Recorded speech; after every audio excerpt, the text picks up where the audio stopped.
we've got a whole bunch of speakers on this stage who are outside of the industry and provide inspiration for you guys in what you're doing in your daily jobs and your lives. So, without further ado, I would like to invite to the stage the author, Alexa Clay, who is going to tell you about misfits in society and how they're the real source of creativity. Welcome to the stage, Alexa. Thank you.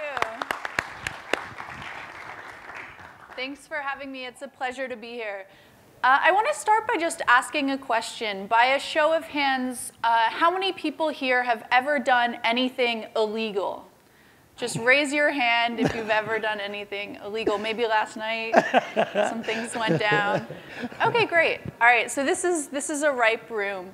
Today what I want to share are innovations that are happening in the informal economy, in the underground economy, and in the black market economy. So I've spent the last 3 years traveling the world and talking to pirates and hackers and gangsters. And I think so often we read about these incredible business case studies, but they don't take place in the underground markets. We don't have HBR writing case studies about amazing piracy businesses. And so today we wanted to share some stories about creativity from the fringes. And my own background, my own anchor in this really started because growing up, both my parents were anthropologists. So my dad did a lot of work with indigenous people in the Amazon in Brazil.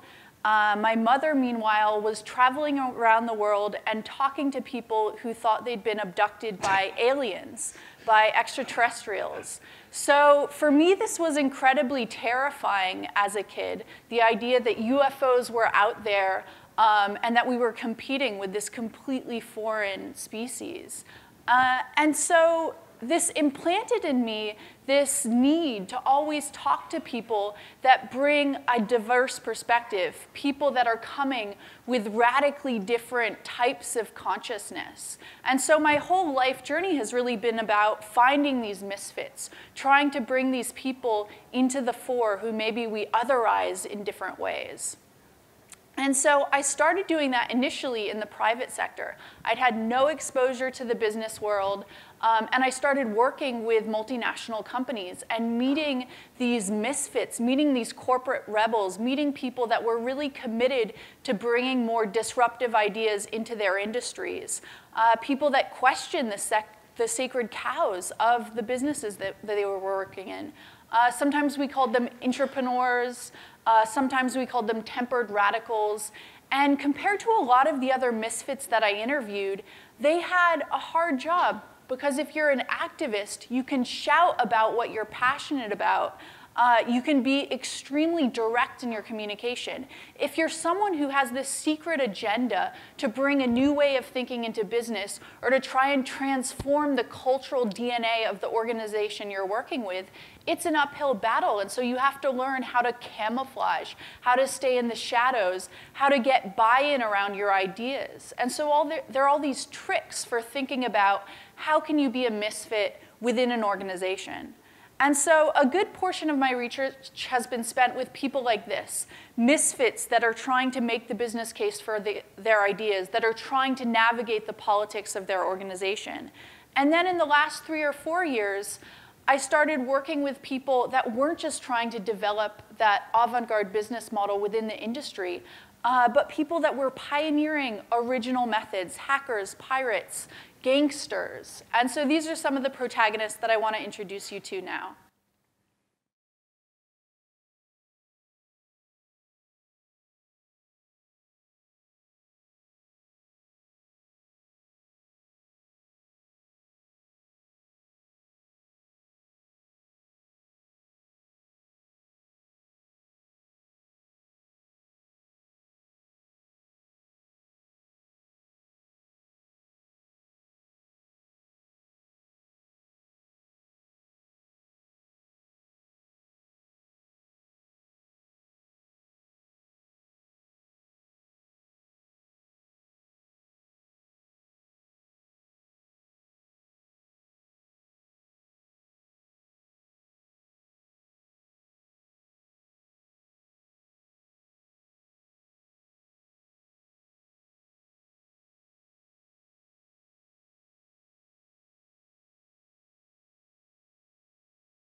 Great. So in these black markets, informal economies, over $10 trillion is latent there.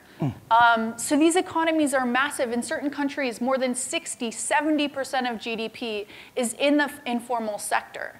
And so when we think about what are the drivers of innovation, it's often these misfits that we have to turn to.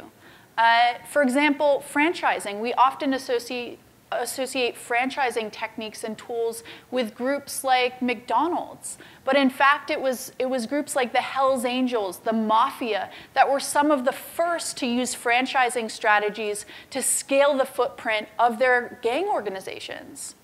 Similarly, historic pirates.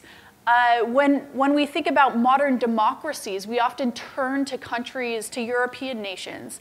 But pirates, historic pirates, were some of the first to have democratic constitutions. While European countries still had monarchies, pirates were creating more egalitarian pay structures, were developing democratic charters to govern their vessels. And so they were some of the first to experiment with more egalitarian forms of democracy. Similarly, video streaming technologies that we see today on Amazon, on Hulu, on Netflix, these technologies were pioneered first within the porn industry. You had porn websites that were developing some of these tools before they crossed over into the mainstream. And so I think it's really important for us to pay attention to some of these shadow markets, to see how not only some of these technologies, but how ideas that are brewing in these economies can begin to spill over. An example of this is the world of cryptocurrency. Cryptocurrencies used to just be dominated by anarchist hackers. But just last week, Bill Gates came out and said that he's going to move a lot of his foundation spending to a cryptocurrency. How many people have heard about Bitcoin? A few. How many people are invested in cryptocurrency? Okay, great, you're smart people. I just invested last week in Ripple. But this is explosive, and this is completely changing the game of mainstream finance. Initially, this was deeply threatening to the financial industry, and now they're actually developing major plays in blockchain technology. And so how do we pay attention to some of these trends?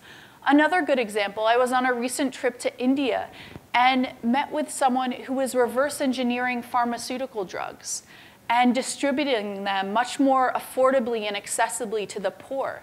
And because of these types of patent robbers, you had the pharmaceutical industry, these Western companies, who had to develop more innovative strategies as a response to these pirates. And so suddenly you had Western pharma companies who abolished their tiered pricing models, who started actually having to compete with these counterfeiters. When their lawyers weren't working, they had to perfect their business models. And so often we can see some of these illegal entities as putting pressure on firms to evolve, on challenging some assumptions of monopolistic control. And so these are some of the principles that we looked at. What can we within mainstream industries learn from underground innovators? And we harvested a number, and these were the top 5 that we thought, these are the misfits inside organizations. These are the things that they can start pioneering. The first is hustle. I think if you talk to any gangster today, you know that if you ran a drug business at some stage, that you can build out a customer base, that you know how to manage product quality, that you know how to run distribution, that you work to make a brand that your customers are attracted to. You have this dogged determination to succeed. And you also have a diverse portfolio. It's not that you've just got one hustle going, but you probably have 5 different side hustles that are helping you diversify the risk around your business. Secondly, the importance of hackers, of being able to hack systems. It's not just about computer or IT hackers or the world of cryptocurrency, but it's about how do you hack cultures. I think we're all part of business cultures that to some extent are expired, whose values are in need of reanimation. And so a lot of the people that we interviewed were not just effective as computer hackers, but they had this ability to hack cultures, to figure out how do we change incumbent systems. The third thing we looked at was this huge phenomenon of copycat cultures. You see this in Shenzhen, in China. You see this, across Latin America. You see this in New York on the streets, which wasn't just about intellectual property and copycat and ripping off IP, but it's also this whole phenomenon of open source cultures. And a lot of people in these gray markets don't respect intellectual property. And so they're finding much more collaborative and piracy-oriented types of business models. The patent robbers I mentioned in India, for example, that were getting pharmaceutical companies to change. Another thing we looked at was the spirit of provocation. And this came across in a lot of the different activist collectives that I was interviewing, people that were part of the Occupy movement, for example, who are able to run their organizations on distributed principles, completely decentralized organizations. If you look at groups like Anonymous, the hacker collective, this is an organization that is run without bosses, where you have no hierarchical leadership. And isn't that a powerful provocation for thinking about some of our businesses today? How do we bring in more horizontality into the types of projects that we run? The last thing we looked at was this extraordinary ability for Misfits to pivot. Not just as organizations, as criminal organizations needing to stay one step ahead of the law, but also as individuals. People that were able to take profound identity shifts. I remember meeting one person who worked in the world of venture capital and private equity, and she started volunteering in prisons on the weekend and realized that in prisons we actually have extraordinary entrepreneurs, that you have the most charismatic leaders, business savvy. But as soon as people get out of prison, they're not able to use that hustle. They're not able to use that black market resume to develop entrepreneurship in the formal economy. So based on these volunteer experiences, she started an organization that worked with ex-cons and created an incubator, a startup incubator, so that anyone who left prison would have an opportunity to be connected to business mentors, and business curriculum to help transition their hustle to get into formal entrepreneurship. And so these were some of the different principles that we looked at. The result was the book, The Misfit Economy. We initially raised over $19,000 on Kickstarter. We also worked with a combination of kind of old and new media. So we had profiles in Vice. We partnered with Nat Geo on their show Underworld Inc. And eventually we did get an article into Harvard Business Review. But I think part of the spirit of the book was also to do a lot of guerrilla activities. And so we asked ourselves, if we want to market this project in a way that actually speaks to the qualities of the Misfits that we're writing about, how do we do that effectively? So we got a bunch of graffiti artists to graffiti New York, to tag subway stops and signs in public space. One of my favorite things was to look at all the best spam letters that had been written on the internet. So you get these in your inbox constantly, and it's like from a Nigerian prince who's asking you to give like $500,000. So we created our own Nigerian spam prince email, and we basically asked everyone to buy the copy of the Misfit Economy and to transfer $500,000 into a fake, bogus bank account. And then I sent this to all my email contacts as the spam. And some people thought it was weird. They thought my email had been hacked. And other people loved the joke of this. And so they started forwarding it to their friends.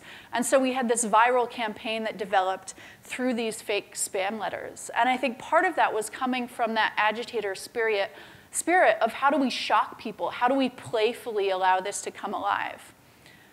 We also had a number of different book launches where, in collaboration with leading startup founders, we brought black market kingpins. So in this image, you'll see here we have David Victorson, who started out in the criminal world selling marijuana to Harvard students. And eventually, he's a fascinating case study, because eventually he was someone who, after he got out of prison, he famously smuggled 38 tons of marijuana from Colombia to Seattle. So went to prison. Then he got out, and he was able to set up a series of rehab clinics. And so he was completely able to use that underground wisdom to become a successful entrepreneur. And he made over $1 million with these rehab clinics. So he's a great person. He's now trying to get into the legal cannabis industry. So another pivot for him. In the middle, we have George Young. Famously, Johnny Depp played him in the movie Blow, so you might be familiar with some of his work. He's working on a new screenplay right now, just got out. And so what we wanted to do was bring these disruptive guys into conversation with young entrepreneurs, with people within industries that were acting as intrapreneurs and trying to shake things up, and say, what can you learn from the underground? And so today we have a very special guest for you, because the other person in this photo is King Tone, Anthony Fernandez, who has an amazing life story and is someone that I met. And the first time I said, oh, you were part of a gang, he said, don't call it a gang, call it an organization. So he's going to share a bit of his life and learnings from the criminal world. Tone?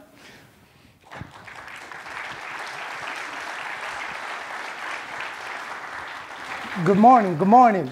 So before I start speaking, I'm going to play a little video so you can see the brand and the company I inherited almost 22 years ago. And the brand was a scary brand, and it made the public shiver with fear when they seen me march with these people. So could I have the video, please? We're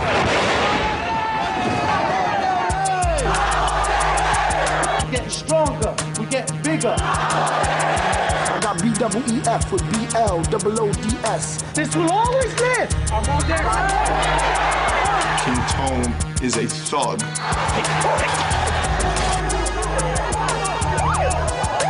Fucking recording, yo. Hold that shit. KINGS, my squad. King Tone could have changed the history of Puerto Rican young people in this city.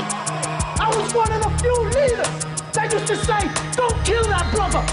I never conspired to kill one of my own people. Take your last breath. This shit here to the death. I'm on the rate. And all the motherfucking snakes, they got another fucking answer coming to them. Right. I'm on that rate. So that's my brand, the almighty Latin King and Queen Nation. Some of you in South America know them. They're in Ecuador, they're in Spain, they're in London. All from me being able to understand the time I was in. My product was being attacked to the place where they made the youth in New York, to their families, think that they were nothing but trash. This is what they are. They will always be violent, and you can't trust your children no more. We need to lock them up.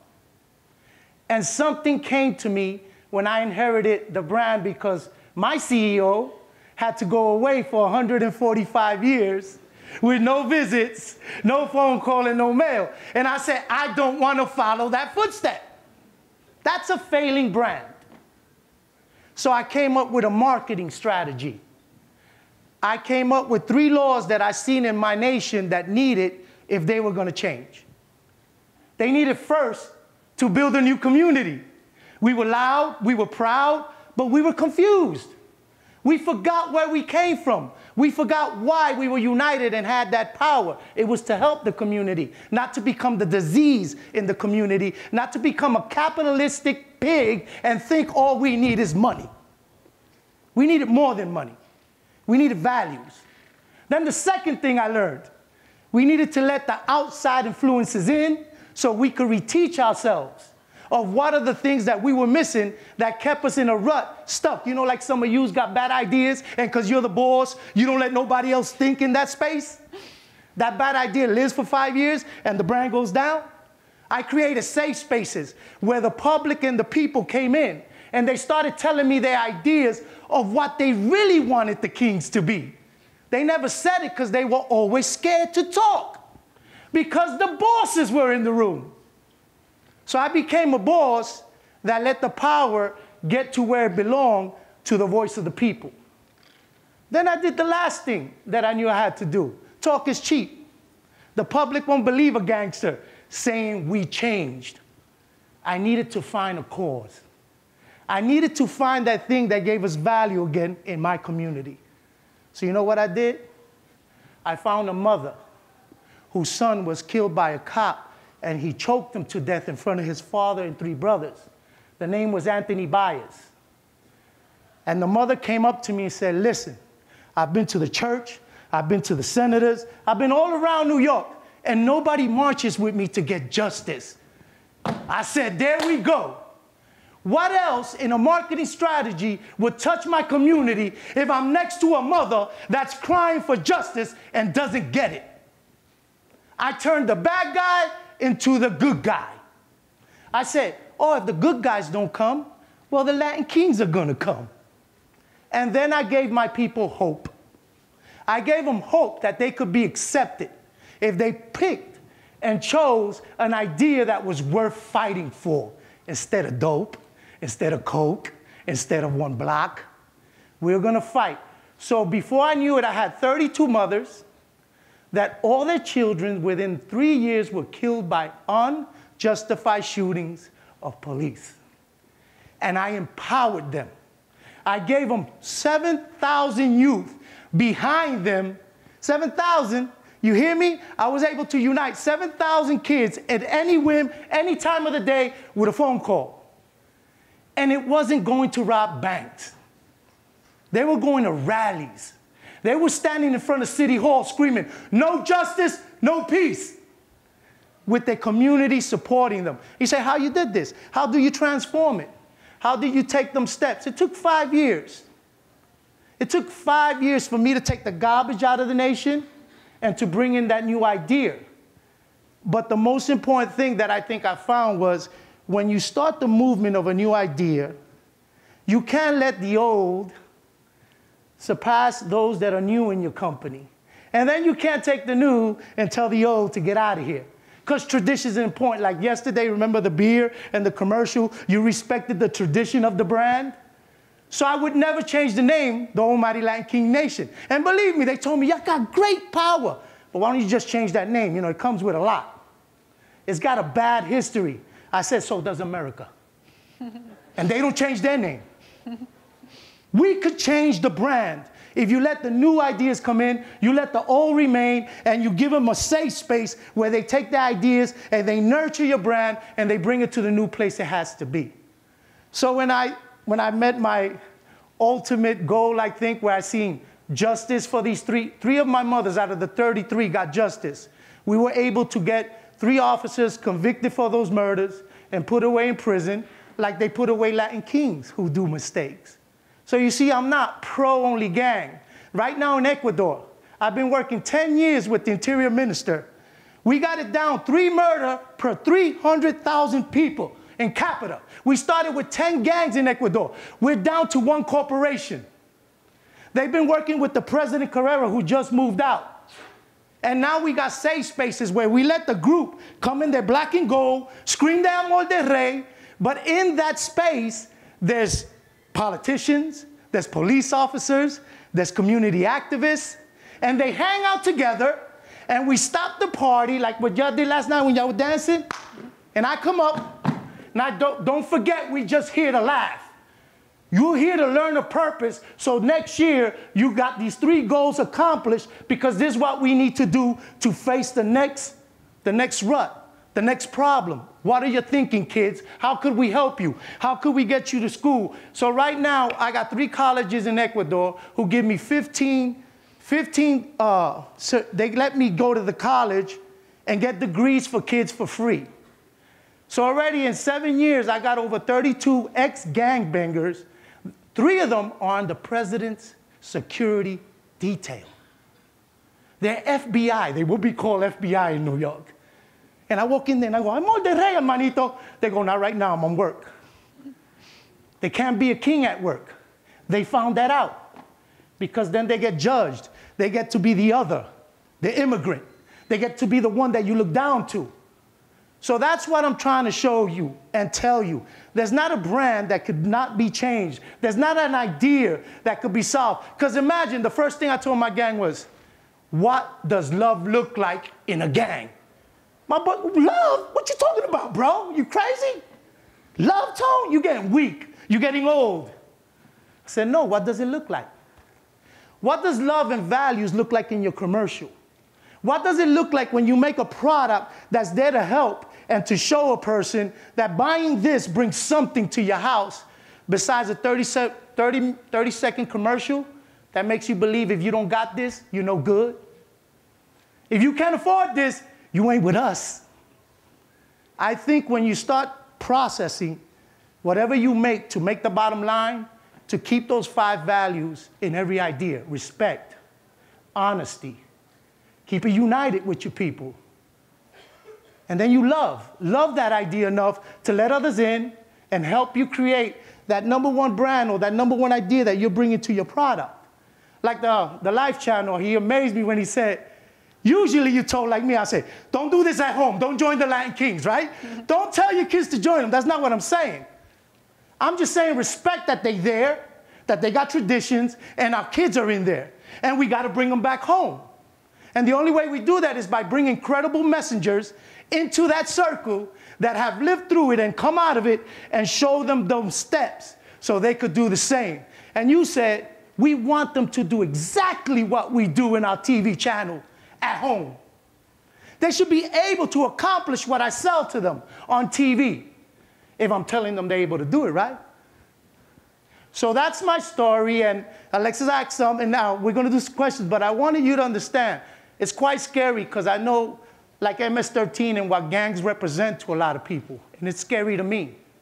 Right now, thank God, with my 10-year work, I've been invited with the Red Cross and the Catholic Church are going to take me to El Salvador to meet the 13 and the 18 leaders who have finally agreed maybe they could talk to create a safe space to go to start the process of healing of a disease that was created in America, sent to El Salvador, called the M.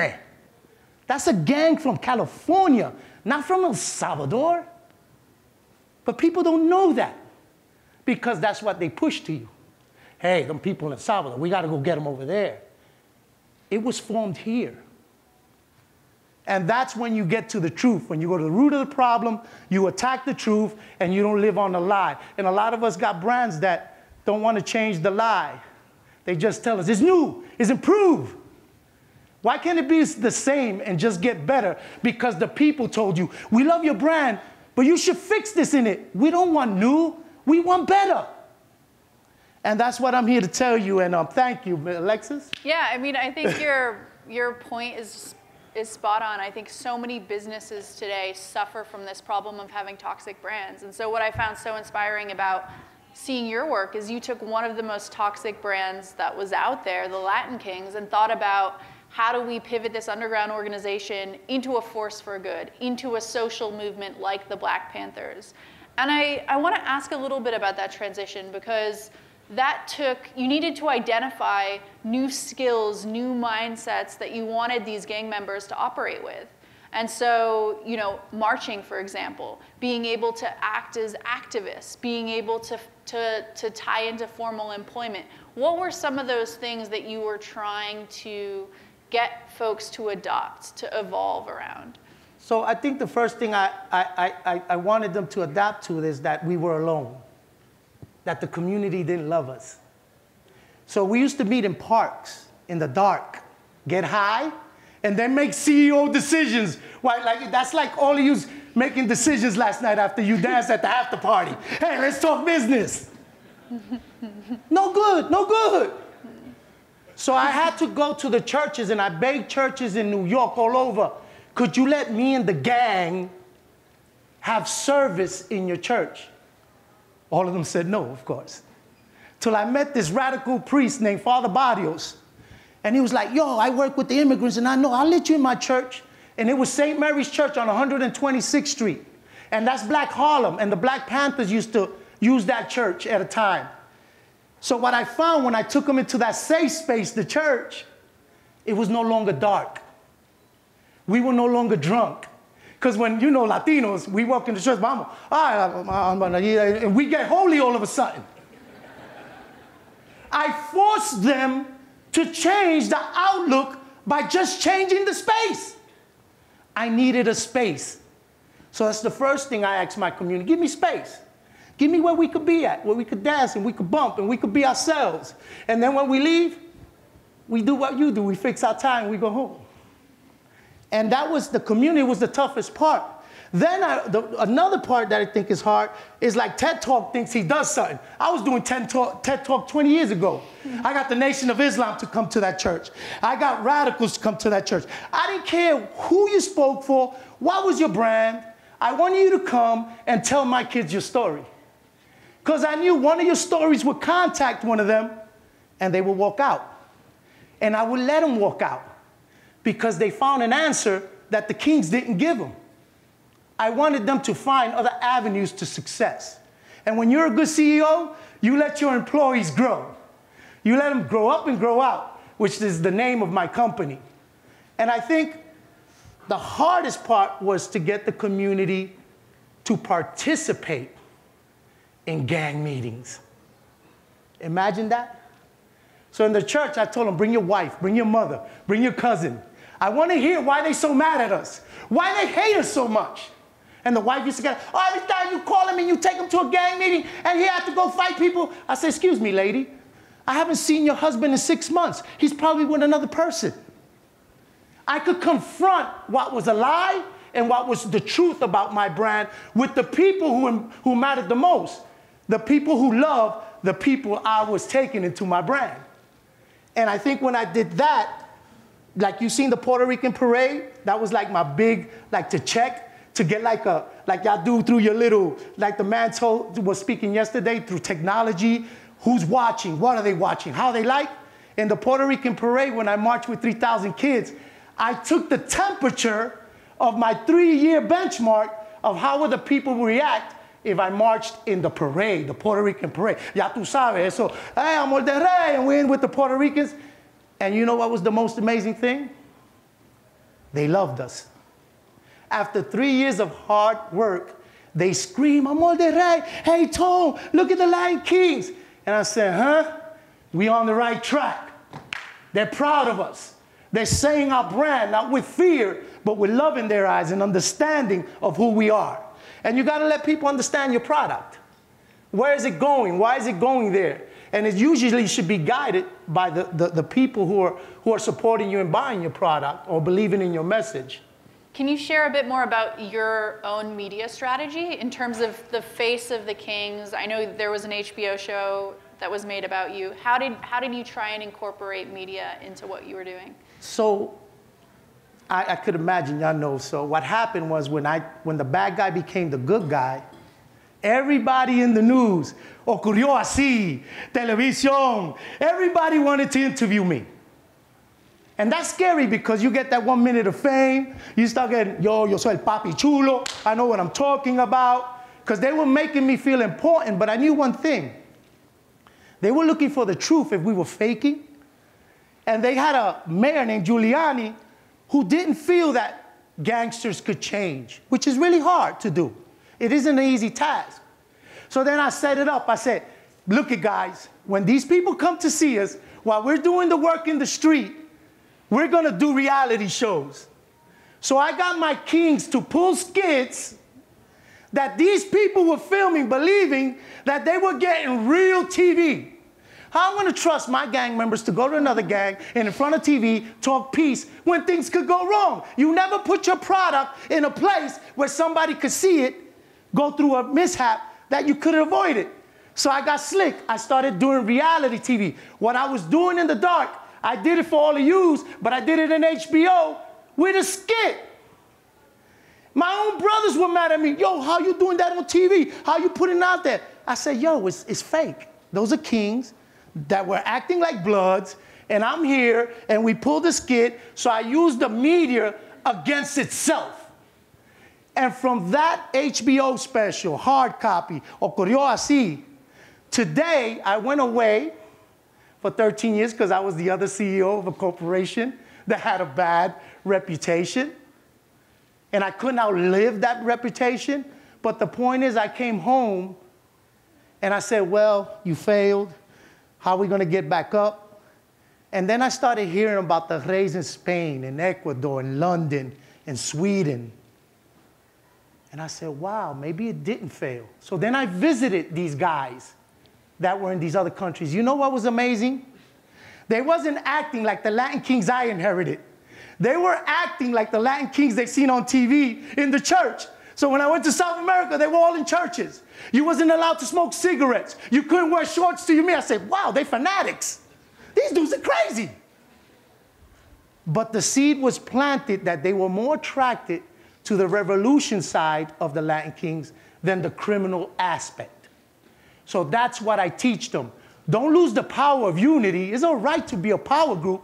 What is not all right to use crime as your #1 resource when you already been in America 10, 15 years. What do you mean you can't get a job?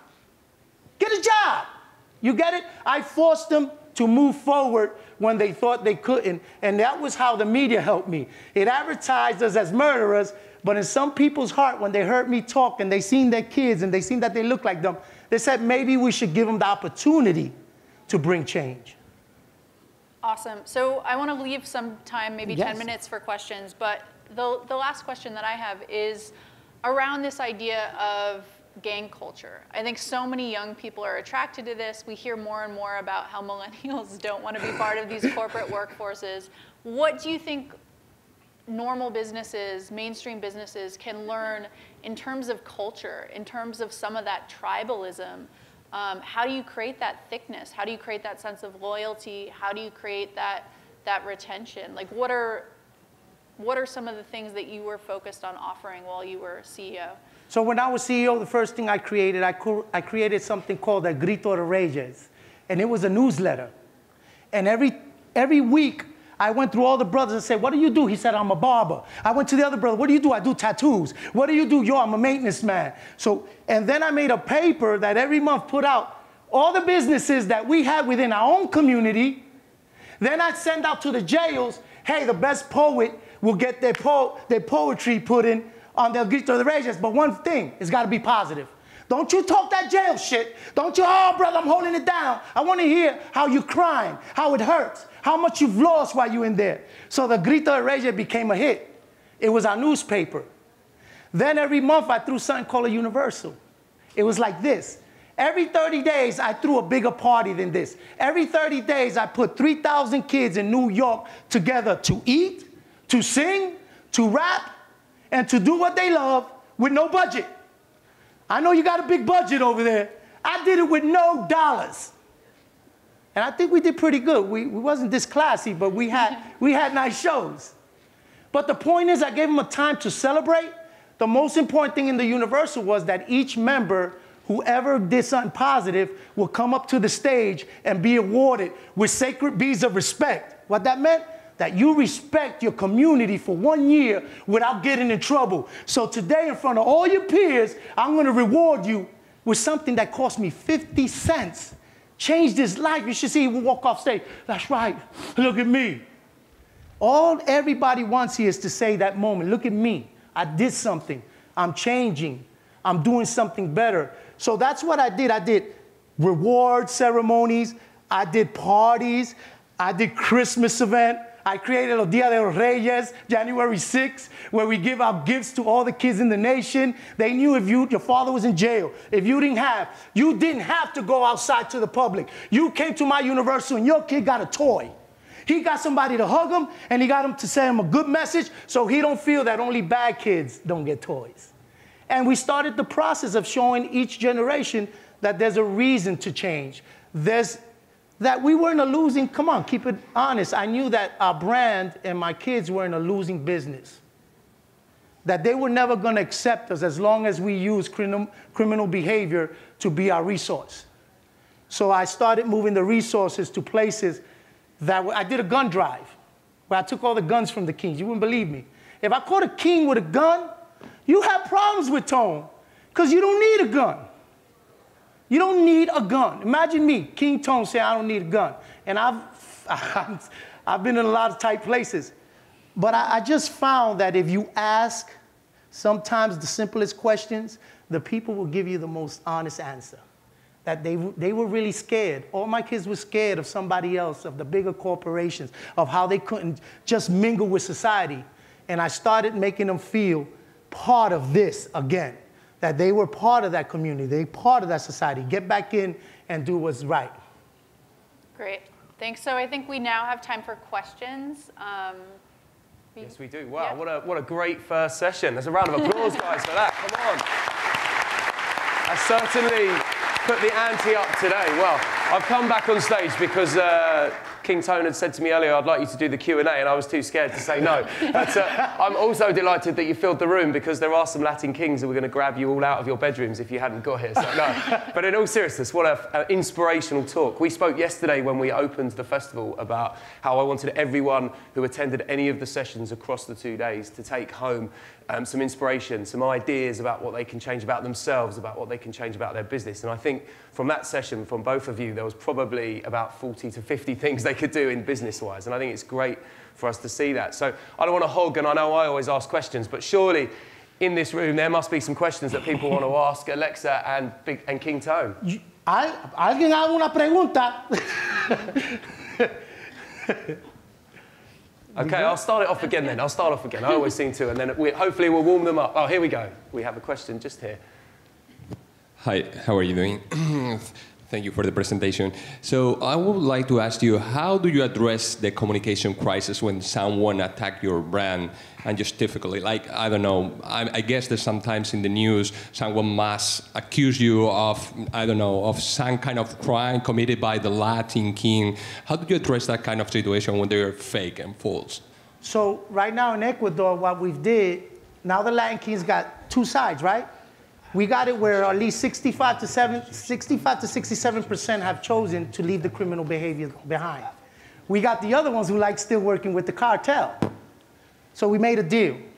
If that's your lifestyle, when the cops come get you and pick you up and put you on TV and say the Latin kings distribute drug, blah, blah, blah, we got in Ecuador now a team that calls a news conference as the Almighty Latin King and Queen Nation Corporation. They denounce the behavior in public, but then they support the people that are Latin kings as people and say, you go do your time, we will here to support you, and we will keep taking care of you, but this isn't what the brand does anymore. This is what you did as part of the brand. You got bad cops, you got good ones, right? So they're starting to learn that the best security within the community is when you could speak against your own brand, right? When you could say the truth about it. So that's what makes me powerful today.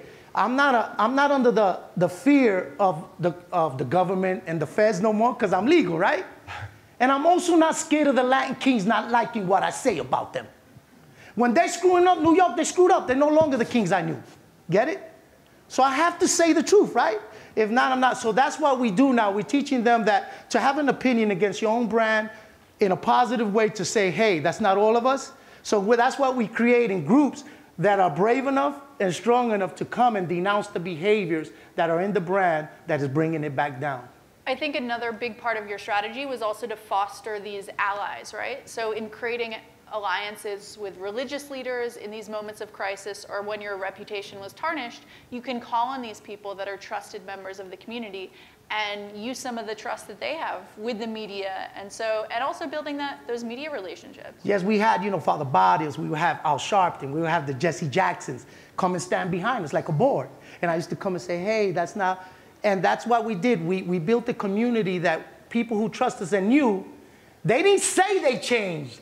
They say they're trying to change. So we're going to have issues like this, right? And let's work through it as a community. Let's not hate them. Let's give them the opportunity to keep moving forward. And that's how I empowered us with a voice that had some meaning towards some of our failures. Thank you, Emilio. Anyone else have any questions out there? Yes, we have one right here. That's your guy. Just here, I've got two. I've got you. That's my guy. That's the guy I liked. It is now, anyway. So my question is, do you go from being a misfit to being a misfit, or are you always a misfit behaving differently in a different organization? Wow. That's a toughie. Yeah, because what I found, people want me to be King Tone when it's convenient for them. Like in jail, when there used to be a problem, yo, Tone, could you put on your King Tone hat and help us fix this? And then when they finish with me, then they will make King Tone back, oh, you're just a gang leader, we don't need you, right? So my wife fears which one are you really, right? That's the question, right? And I found that I have to be comfortable being both because I built a brand. King Tone is my brand. It's what the kids know around the world. That's who they trust. But I got to remember that Antonio Fernandez and his values is what created King Tone to be that positive image in the gang. Not the fear, not the power of every gangster, right? The Scarface, yo, son, you know what's up? Don't fuck with me. You know we changed, but we're not the Boy Scouts. I learned not to use that fear edge. I was so used to and comfortable to get what I wanted that I've made the brand really believe that I never wanted to be Antonio Fernandez. His father was poor. He lived in the ghetto. We didn't have what we needed. King Tone got everything he wanted. You get what I mean? So now I trust that Antonio Fernandez and his father, who had them values, who never been to jail, was the best role model I ever had. He was the best example of running a good business, of going to work and doing. So that's who I've become. I'm Antonio Fernandez, and I know that King Tone is just the brand that brings the attraction for me. What I call it is a credible messenger. So a credible messenger is someone who lived the lifestyle and did it before, but now has left that lifestyle, and I bring them back, like myself, to recruit to the society what they stole, right? So those are the best people to bring. So I bring the ex-blood who's been after 20 years. He's comfortable now being Jason. And he goes back to the community and he sells how he left the blood lane to become Jason after all he faced. So that's who I am now. That's my brand. Grow Up, Grow Out is my new, you know, the brand I sell, not the Latin Kings. I made a business when I did 3 years. Y'all think y'all tough? 3 years with no human contact. Never got a letter, in jail. 3 years by myself, 24 hours a day. Solitary confinement. Solitary confinement. I said, you gonna break or you gonna build King Tone to be something?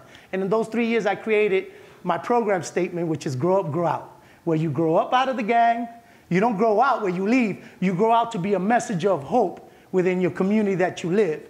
And in that sorrowness, that's what I created. And around the world, I got 4 contracts in different countries and different states where we sell credible messengers should be the people that you should trust, even though they have a bad past, to come and bring you back the children they stole to these societies and these personal communities. So that's who I am now. Antonio Fernandez is pretty cool.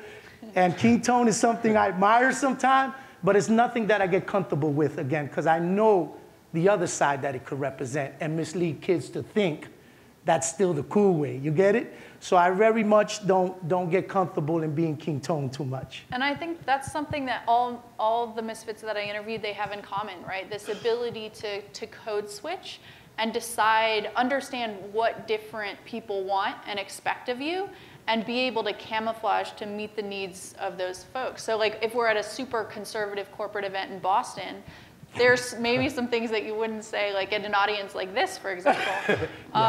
I think we had a meeting with like procurement people, for example. You were very like you were very put together. Or even, you know, your wife who doesn't want you to be King Tone. She wants you to be, you know, her partner. And so I think this is something that we all do at some level. And this ability to camouflage and to code switch is what makes people a misfit. And I think for people within the corporate audience, it's always this question of how much of yourself do you reveal? Because our habits of work right now are based on employees largely being invisible, of conforming to these roles where you're this kind of cog in a machine. And so this whole revolution now around bringing more purpose, bringing more authenticity to work is also super scary, because how much of that depth do you show in a workplace setting? So yeah, I think that's something that a lot of people are wrestling with. And I think we had one last question at the back here. Do you have a microphone just there, back row? I hope it ain't the cameraman. He had a bad story about the Kings. Oh, which one? The audience. Hey, good morning. Okay. Sorry. It was great to hear your story, as a matter of fact. So commend you on what you're doing. I think it's really cool. But at the same time, let me ask you something. You're an organization, right?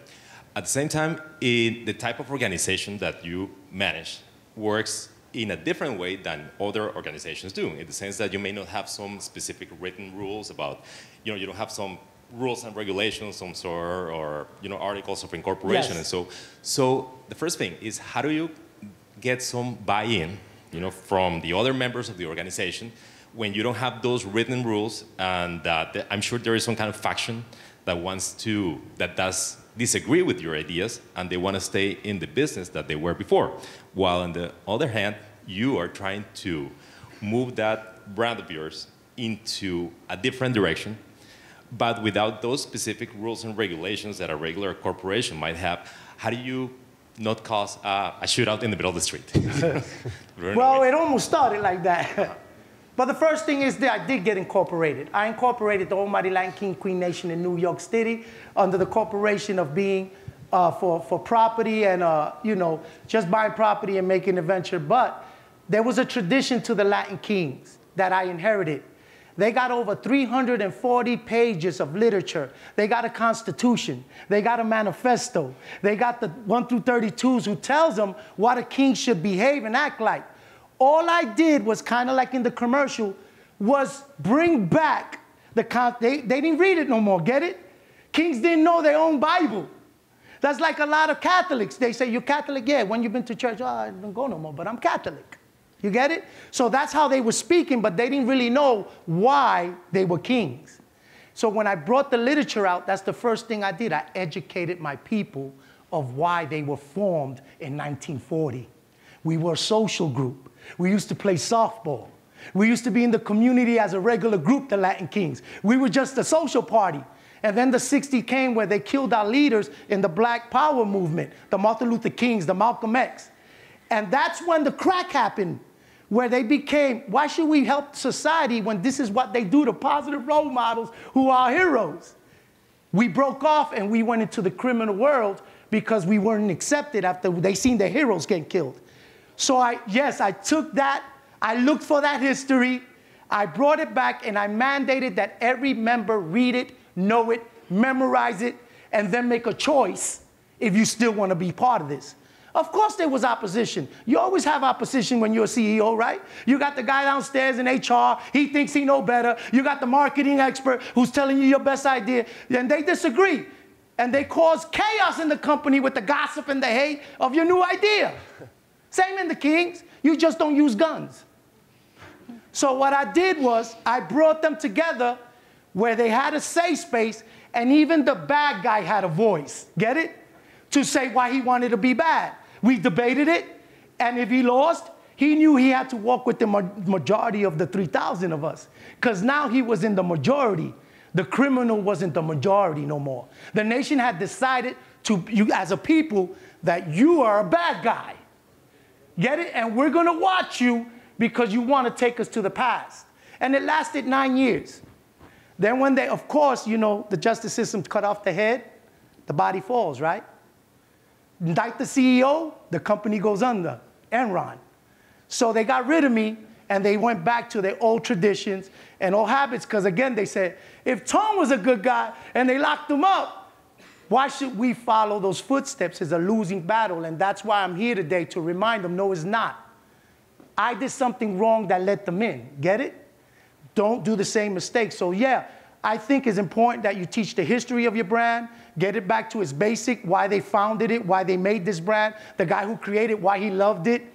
And then the kids and the people start understanding what's the real image they were supposed to portray to the community instead of the one we bought in when America started calling us gangsters. Get it? It's good when you see Spike and you a gangster and you scan. It's attractive to our kids. We got to fight those kind of images to let them know there's other images that they could portray and be part of. So that's what I did. I started cleaning up the myth of who we were supposed to be with the facts of why we were created, with lessons and laws. Okay, thank you very much. What an inspiring talk. Antonio and Alexa, thank you very much. Thank you. Wow.